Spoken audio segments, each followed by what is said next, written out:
मंगल ग्रह पर एक पहाड़ गिरा और उससे वहां पर मौजूद महासागर के आधा से ज्यादा पानी सूख गए। ये वो रिपोर्ट है जो दशकों पहले वैज्ञानिकों ने दी थी और वो इस निष्कर्ष पर पहुंचे थे कि इसी तरीके से धीरे धीरे मंगल ग्रह पर समुद्र सूखता चला गया। लेकिन अब जो आधुनिक तरीके से खोज हुई है और मंगल ग्रह पर से जो तमाम साक्ष्य मिले हैं वो कोई और कहानी कह रहे हैं। वो ये कह रहे हैं कि वहां पर समुद्र उस पहाड़ के गिरने से नहीं सूखा, बल्कि उसकी वजह कुछ और थी और वो पहाड़ भी कुछ और था। तो ये रहस्य क्या है जिसका खुलासा अब जाकर वैज्ञानिक कर रहे हैं? तो इन्हीं रहस्यों का खुलासा होगा हमारे आज के इस वीडियो में। तो इस वीडियो को आखिर तक जरूर देखिएगा। नमस्कार, मैं हूं डॉक्टर सुरजीत सिंह और आप देख रहे हैं महना मिस्ट्री।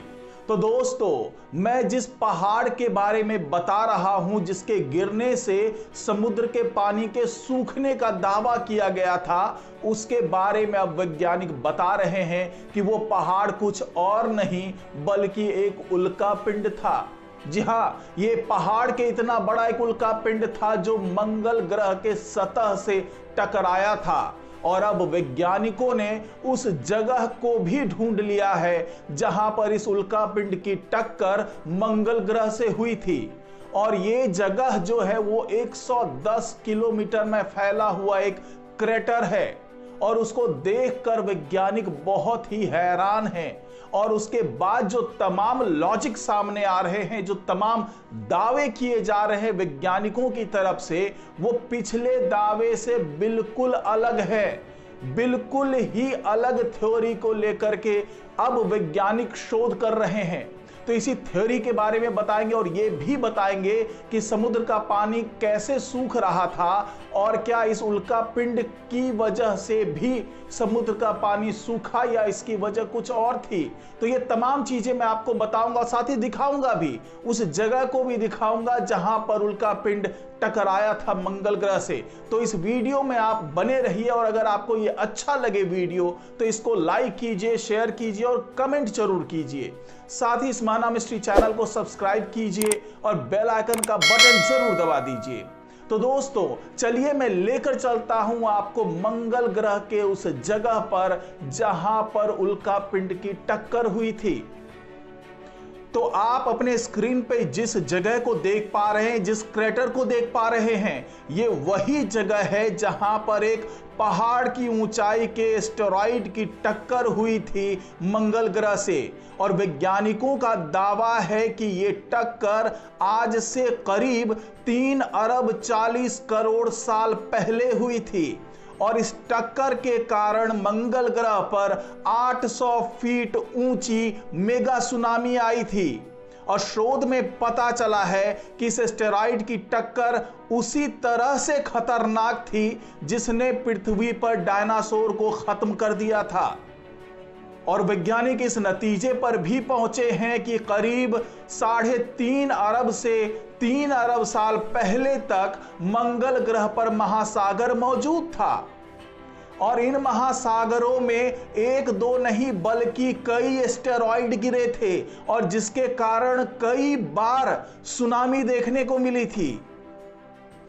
वैज्ञानिकों को मंगल की प्राचीन तटरेखा पर कम से कम 2 बड़ी सुनामी की घटनाओं के प्रमाण मिले हैं और इन सुनामी के कारण उस जगह से बड़ी मात्रा में मलबा बाहर निकल कर के आया। लेकिन धीरे धीरे जब पानी वापस समुद्र में जाने लगा तो यह पूरा मलबा वापस समुद्र में चला गया। और वैज्ञानिकों का दावा है कि जो पहली घटना हुई थी एक बड़े एस्टेरॉइड की मंगल ग्रह से टकराने की, वो करीब 3 अरब 40 करोड़ साल पहले हुई थी और दूसरी घटना जो कि बड़ी घटना थी वो लगभग 3 अरब साल पहले हुई थी। अब यहां सवाल ये उठता है कि क्या ऐसी ही एस्टेरॉइड की टक्कर के कारण मंगल ग्रह पर समुद्र सूखने लगे?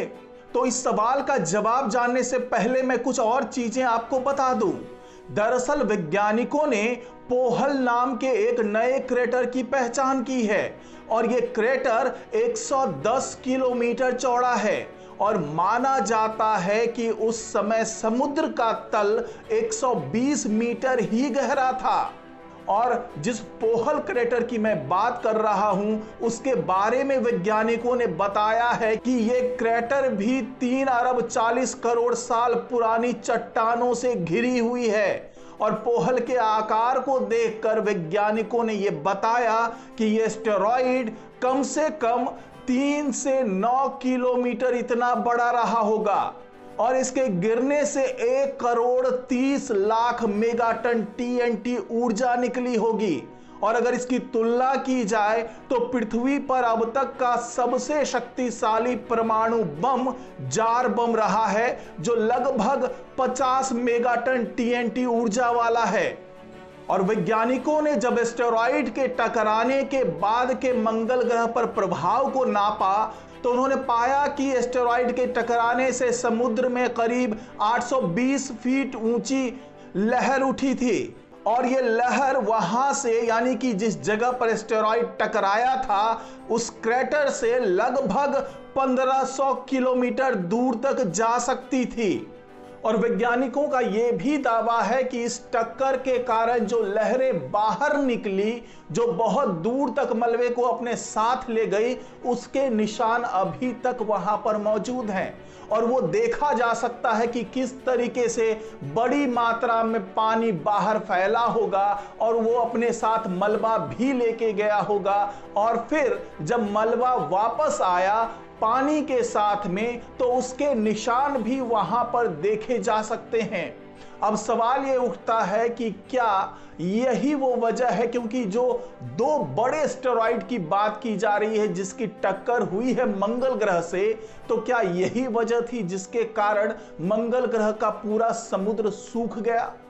तो वैज्ञानिक इस नतीजे पर पहुंचे हैं कि जितनी गहराई का समुद्र वहां मौजूद था जिसके निशान मिल रहे हैं मंगल ग्रह पर, अगर उतनी मात्रा में पानी वहां होता तो इस टक्कर से और भी ऊंची लहर उठती। लेकिन ऐसा नहीं हुआ क्योंकि उस वक्त तक वहां पर मौजूद तमाम समुद्र धीरे धीरे सूखने लगे थे। और इसकी वजह जो पहले भी बताई गई वो ये थी कि जो मंगल ग्रह का जो मैग्नेटोस्फीयर था, जो उसका मैग्नेटिक पावर था, जो ग्रेविटेशनल फोर्स था, वो इतना ज्यादा कम हो गया था कि वो अपने वायुमंडल के अंदर और अपनी सतह पर समुद्र को बांधे रखने में सफल नहीं था। और यही वजह रही कि धीरे धीरे पानी वहां से सूखने लगा और वो अंतरिक्ष में विलीन होने लगा, वो वाष्प बन करके और दूसरे तरीके से ये सूख कर अंतरिक्ष में जाने लगा।